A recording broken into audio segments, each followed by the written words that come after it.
안녕하십니까. 비트코인 호들레입니다. 오늘은 이제 미국 증권거래위원회 SEC가 비트코인 현물 ETF 승인을 할 수밖에 없었던 이유에 대해서 조금 더 이제 구체적이고 재미있는 상상을 한번 해봤습니다. 동의를 하셔도 좋고 뭐 하지 않으셔도 되고요.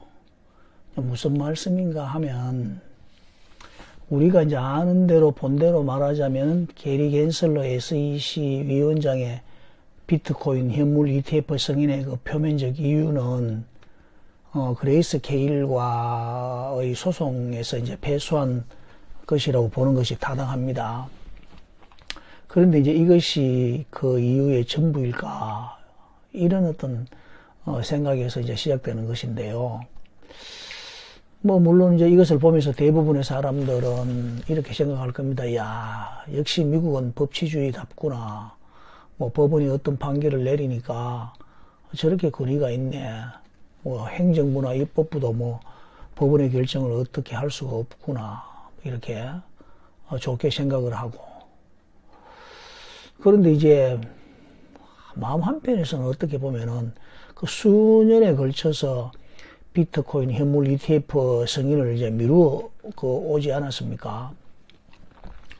그렇게 미루어오던 미국 그 거대 금융 제국이 물론 이제 그 게리 겐슬러 위원장을 모든 책임을 씌워서 다 덮어서게 하고 발표를 하도록 했겠지만은 이 결정을 내리기까지 그 배후에 어떤 세력들은 없었을까? 이런 이제 말하자면은 합리적인 어떤 그런 의심이라고 해야 되나요? 그런 걸 한번 해보는 건 어떻습니까? 흥미롭지 않습니까? 물론 이제 음모론으로 비춰지지 않을까 살짝 긴장이 되긴 합니다만은 그것은 절대 아니고요. 제가 이제 이렇게 생각을 하게 된 계기는 좀 싱겁게도 어제 제가 그 업로드했던 영상의 제목이 어떤 힌트를 줘서 제가 이제 이렇게 한번 생각을 해보게 된 것입니다. 어제 그 영상 제목은 좀 재미있지만은 비트코인 낮은 곳에 임하사 저들에게 희망을 이겁니다. 어떻습니까? 약간 그 종교적인 어떤 그런 색채가 보이지 않습니까? 그것도 기독교적인 어떤 말하자면 메시아가 세상에 오시는 그런 장면 말입니다. 이렇게 들어가면 안 되는데 비트코인을 메시아와 비교하면 어떻게 되겠습니까? 예측을 할 수가 없네요. 야, 무슨 비트코인을 그 메시아 예수와 비교하노? 이렇게 걱정하시며 책망하시는 분들도 계실 텐데, 예, 잘 압니다. 그분들 마음을 제가 잘 압니다. 그러나 제가 이제 한 가지 분명하게 말씀드릴 수 있는 것은, 순수하게 종교적이거나 신앙적인 관점이 아니고, 세계사적인 관점에서 유대교의 배경을 가진 메시아 예수가 이 땅에 왔을 때 그 메시아를 가장 핍박하고 죽이려고 했고 결국 죽였던 그 유대교의 그 부조리함, 그리고 이제 이스라엘과 유대의 멸망과 그 로마 제국의 세계 통일, 그리고 기독교의 핍박과 그 주 4세기 경의 그 콘스탄티누스 대제의 기독교의 그 로마 국교 선포, 이런 것들의 그 역사와 한번 비교를 해보는 것이라는 점을 말씀드립니다. 그 메시아였던 그 예수는 유대인이면서 그 유대교의 그 대척점에서 낮고 가난한 사람들의 구원자로 이 땅에 오셨습니다. 그런데 정작 유대인들은 그 예수를 받아들일 수가 없었죠. 왜냐하면은 유대인들이 기다리는 메시아는 힘이 있고 권세를 가진 그런 왕으로 와서 자신들을 그 포로 생활에서 자신들을 그 구원해줄 그런 메시아를 기다렸는데 예수는 그들이 기다리는 그런 모습으로 오지 않고 말구유에서 아주 약하고 연약하게 또 가난한 가운데 이렇게 오셨다 이 말입니다. 그리고 나서는 와서는 어떻게 했습니까? 뭐 힘없는 사람, 가난한 사람, 그 유대인들이 인간 취급도 해주지 않는 그런 이방인들과 어울리고 문둥이, 소경들, 뭐 안전뱅이, 거지들의 친구로 지내는 그 꼬라지가 마음에 안 들었을 거 아닙니까? 그런데도 불구하고 이런 예수에게 사람들이 모여들기 시작하잖아요. 그럼 유대인들이 핍박하면 핍박할수록 더 모여들고 죽이고 뭐 십자가에 달고 뭐 이렇게 하면 할수록 그분을 더 따르고 결국 이제 그 교회라는 어떤 그런 공동체가 세상에 이제 나타나게 되는 거란 말입니다. 거대하고 조직적인 그런 유대 종교가 아니고 순수하고 가난한 자들의 공동체인 교회, 이 교회가 이제 그 당시 산출되기 시작했다 이 말입니다. 물론 이제 유대인들의 미움을 받아 예수가 죽고 나서 산출된 것이 교회죠. 그런데 예수가 죽고 나면은 다 끝날 줄 알았는데 웬걸 예수가 죽고 나서 그 교회는 더 부흥되고 가난하고 약한 자들의 소망이 되어가고 이렇게 되는 것을 이해할 수가 없었다 이 말입니다. 한편으로는 이제 지중해 이론을 완전히 통일을 해서 그 다양한 종교와 신앙과 다양한 그런 인구들로 이루어진 로마 제국은 그 기독교를 탄압하고 있다가 갑자기 정책을 수정하여서 콘스탄티누스 대제 때 기독교를 합법화할 뿐만 아니라 기독교를 국교로 이제 선포를 하는 그런 일이 있었지 않습니까? 그렇게 되므로 기독교는 로마 제국 내에서 자유롭게 신앙생활을 할 수가 이제 있게 되는 겁니다. 이 사실, 이 기독교가 로마의 그 국교가 되는 이 사실이 굉장히 큰 사건임에 틀림없고요. 이 세계사적으로도 굉장히 큰 사건이고 기독교적으로는 큰 이정표가 되는 사건인 걸 우리는 다 알고 있습니다. 우리 세계사 시간에 이거 다 배우고 그랬죠. 얼마나 중요한지 그 세계사에 이것이 빠질 수가 없습니다. 문화적으로 또 정치적으로 종교적으로 굉장히 사회적으로 큰 사건이라고 볼 수가 있죠. 이제 이것을 갖다가 어떻게 우리가 받아들이냐면 기독교의 승리다. 기독교가 세상에 대해서 승리를 했다. 기독교가 세계적으로 확산하는 그런 이제 전기를 마련했다. 이렇게 이제 보는 것이 대체적인 시각입니다.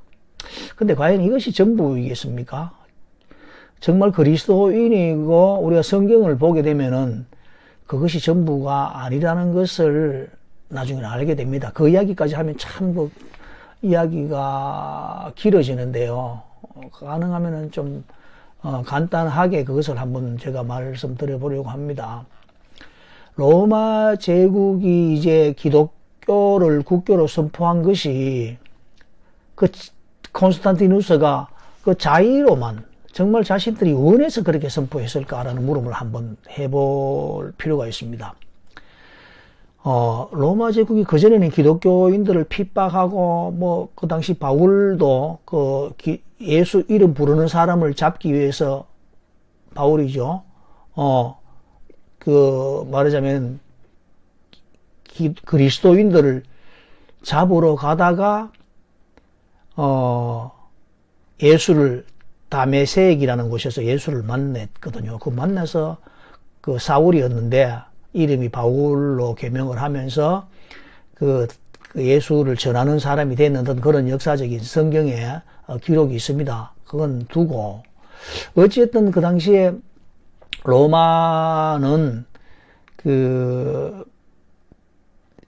유대교와 더불어 예수를 핍박하고 그리스도인들을 핍박하는 그런 일에 정말 혈안되어 있는 상태였는데 그럼에도 불구하고 교회와 그리스도인들은 숫자는 줄어들지 않고 점점 늘어갈 뿐만 아니라 죽으면 죽으리라 한 명 죽으면 10명이 마치 하늘의 미랄이 땅에 떨어져 많은 열매를 맺듯이 이런 말이 있는 것처럼 그리스도인 한 명을 죽이면 그리스도 10명이 산출되고 이런 식으로 되니까 참 어떻게 할 수가 없었을 거예요. 그렇기 때문에 이제 이것과 많은 국리 끝에 저 기독교인들을 차라리 저렇게 핍박할 것이 아니라 저 사람들을 양지로 나오게 해서 우리의 어떤 그런 지지하는 사람으로 만들면 어떻겠느냐 이런 생각하고 같이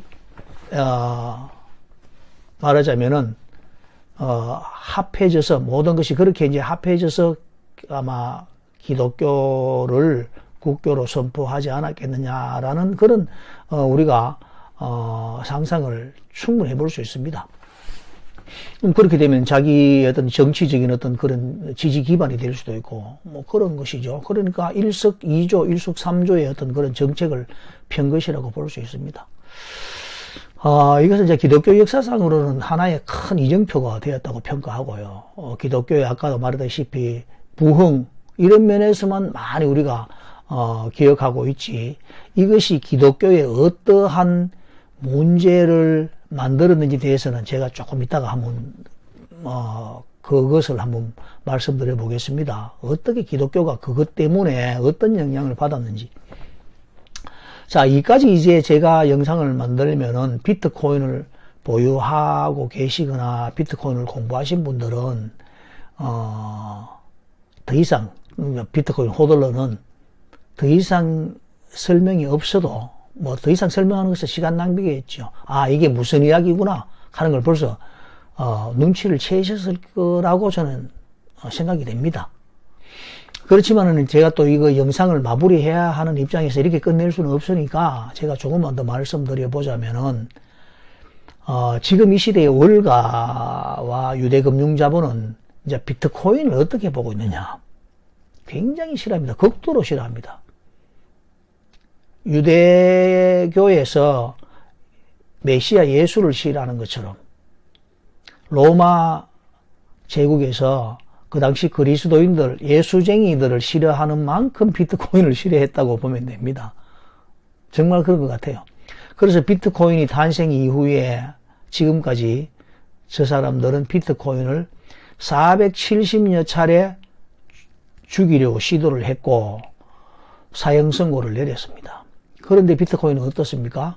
1달러를 넘었었고 100달러를 넘겼고 1000달러를 지나왔고 10,000달러도 넘었고 62,000달러까지 갔다가 지금 41,000달러, 42,000달러 이렇게 가치를 가진 자산의 메시아가 되어 있다는 사실을 여러분들도 인정할 수밖에 없지 않습니까?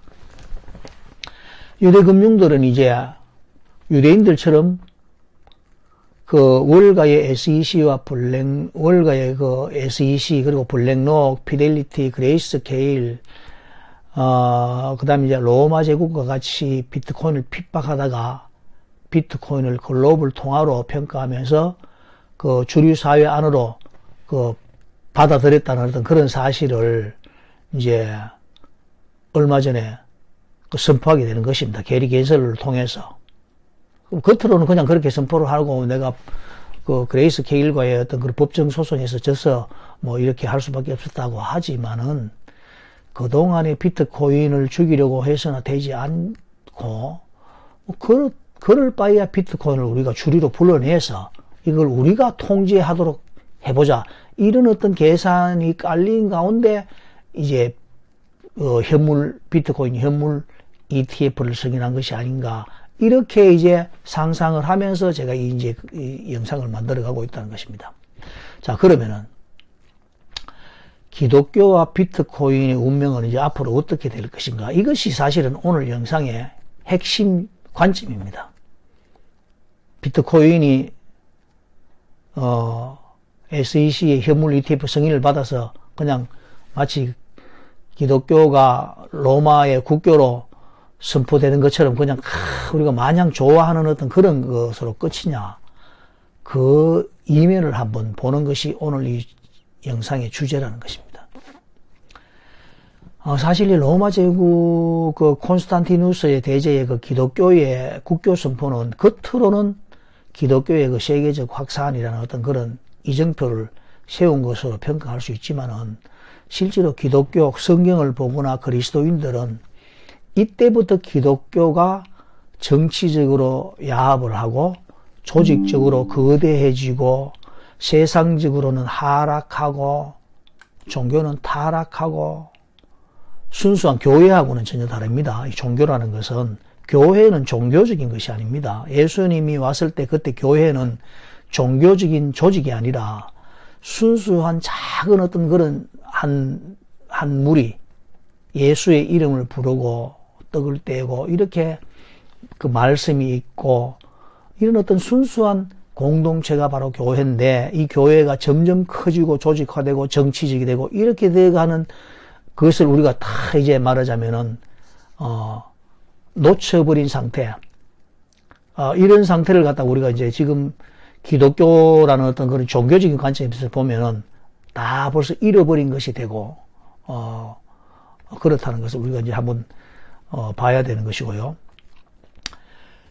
사실 예수가 왔을 때 그때 모든 그리스도인들은 성경에서도 말하지만은 왕 같은 제사장 하나님과 바로 그냥 직접 말하자면 교제할 수 있는 그런 왕 같은 제사장이라는 어떤 그런 타이틀을 받았었는데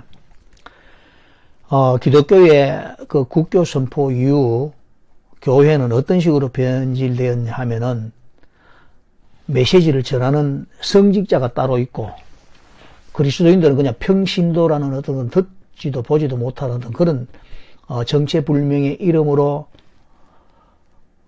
그리스도인들을 조직화, 계급화 시키는 어떤 그런 것을 통해서 그리스도가 우리에게 준 말하자면은 왕같은 제사장이라는 어떤 그런 타이틀을 준 그리스도의 그 죽음을 헛되이 만드는 그런 어리석음을 저질렀다는 것을 우리가 간과해서는 안 될 것입니다. 이런 면에서 비트코인을 한번 보는 것입니다. 우리가 알다시피 비트코인은 어떻습니까? P2P, 개인 대 개인 간의 거래라는 그 어떤 비트코인 본래의 탁월함.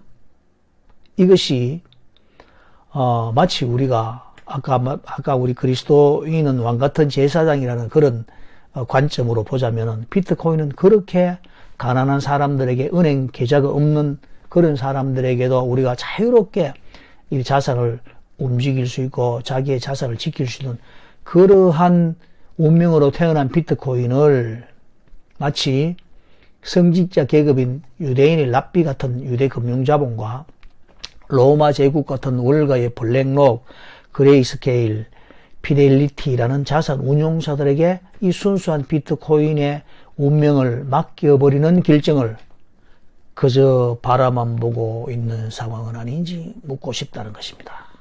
이 내용이 너무 무겁네요. 어려운 것 같기도 하고 일단 끝까지 경청해 주셔서 감사합니다. 비트코인 호들로였습니다. 기회가 된다면은 여기에 대한 조금 더 자세한 어떤 그런 영상을 한 번 더 만들어 보고 싶은 생각이 있긴 하지만은 또 이런 어떤 그런 종교적인 어떤 그런 문제를 또 너무 깊이 다루는 것은 저도 원치 않기 때문에 이걸 갖다가 듣고 이해하거나 받아들일 수 있는 분들도 있을 것이고 무슨 말하는지 모르겠다 이렇게 또 생각하는 분도 계실 거예요. 어쩔 수 없습니다. 제가 이제 어제 그 영상 메시지 제목 낮은 곳에 비트코인, 낮은 곳에 이마사 저들에게 희망을 이라는 어떤 제목을 통해서 오늘 이 영상에 대한 어떤 그런 대강의 어떤 그런 그 줄거리를 제가 한번 생각해 봤고요. 이것과 비트코인의 어떤 그런 오분의 ETF, 현물 ETF 성인과 주 4세기경에 그 기독교를 로마 국교로 선포한 그 사건과 한번 이렇게 결부시켜서 나름대로 영상을 한번 만들어 봤습니다. 끝까지 봐주셔서 감사합니다.